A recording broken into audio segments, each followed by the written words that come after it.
It's one of the most ancient debates in all philosophy. Do universals exist? What's it all about? Why do the two sides still disagree? And why should you care? Let's consider.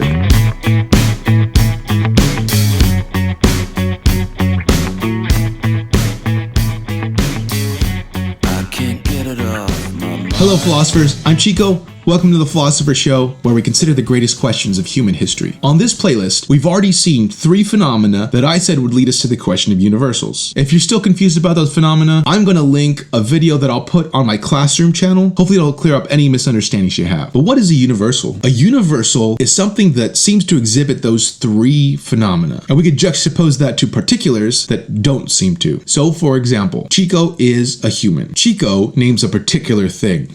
This guy right here. Human is a universal. Phenomenon number 1, human is predicable of other things, right? You could say it's true of other things. Chico is human. Human is true of Chico, but the reverse isn't true. You can't say human is Chico. Phenomenon number 2, it's predicable of multiple things at one time. So for example, Chico is human, Shylock is human, Antonio is human. But now Chico isn't something that can be in multiple places. Human can be in where Chico is, where Shylock is, where Antonio is, but Chico can't be where Chico is, where Shylock is. Phenomenon number 3, abstract reference. We can speak truly of universals apart from the things that have them. I can say humans are two-legged animals. And I'm not referring to one specific human or any specific human. I'm saying human in general. So what is the debate all about? The big question here is, are universals real? Realists believe universals are real outside of our minds. Whether we're thinking about them or not, whether there were any minds out there to think about these things, they would exist. Red is a universal. Realists would think that it doesn't require humans to think about,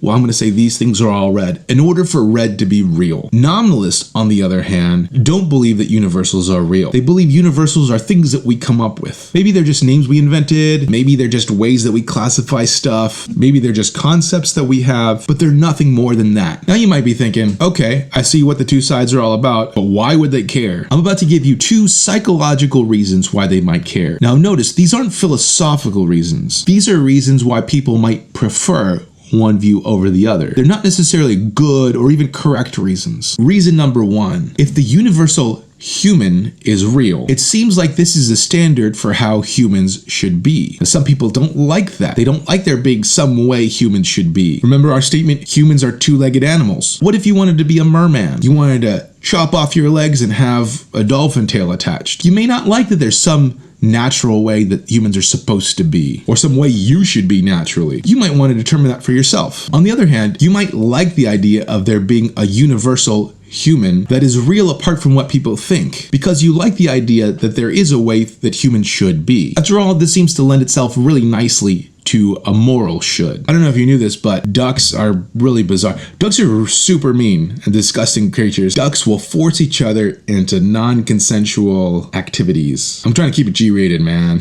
You know what I'm saying? But humans don't seem to be the kinds of things that should force themselves upon other humans. Well, if there are universals, then we can say, yeah, the universal of duck is such that that's the way they should be, and the universal of human is such that they should not be that way. This doesn't mean that nominalists are evil. There might be some other way of explaining morality. I'm just saying that psychologically speaking, this is something that I noticed that some philosophers tend to go one way because of. Reason number 2, if universals are real, then all of a sudden we've got some weird stuff existing in the world. I mean, these things aren't physical in any sense that we're used to, right? I say Chico is human. Chico is this thing right here. But where is this human thing? I say Chico is human, Shylock is human. Human is existing in 2 different places. Human doesn't seem to be a physical human. It seems like it's this weird ghostly thing. Now you might like that. You might be very spiritual. You might like that we're sharing the universal human. On the other hand, you might be super skeptical and might not like anything like that. Just give me like physical stuff and don't make me believe in anything weird. So these are some psychological reasons why you might choose one over the other. I'm not saying that you have to or that you should. In fact, I'm kind of an outlier here. Like I said before, I'm a Christian. I believe in God. I believe in the resurrection, but I also tend to be super skeptical and not like believing in weird stuff. That's not to say that I'm a nominalist, but I definitely lean away away from believing in stuff like universals. I'm not saying that I don't believe in them. I'm saying I kind of would rather not. But here's the thing. In the opening, I told you we'd talk about why people are still debating this. One possible reason is we might be stuck on these psychological reasons for choosing one over the other. And I think we have to be really careful. We don't do philosophy that way. We don't start off with saying, which one do I like better? And then say, now how do I prove it? Our psychological reasons might not be good ones. So if that's the reason that they both disagree,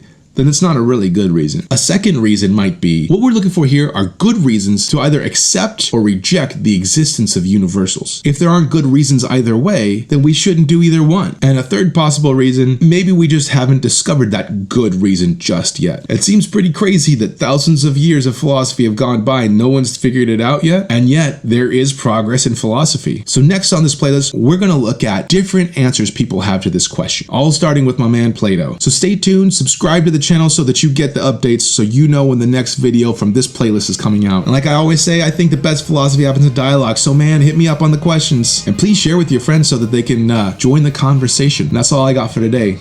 Adios.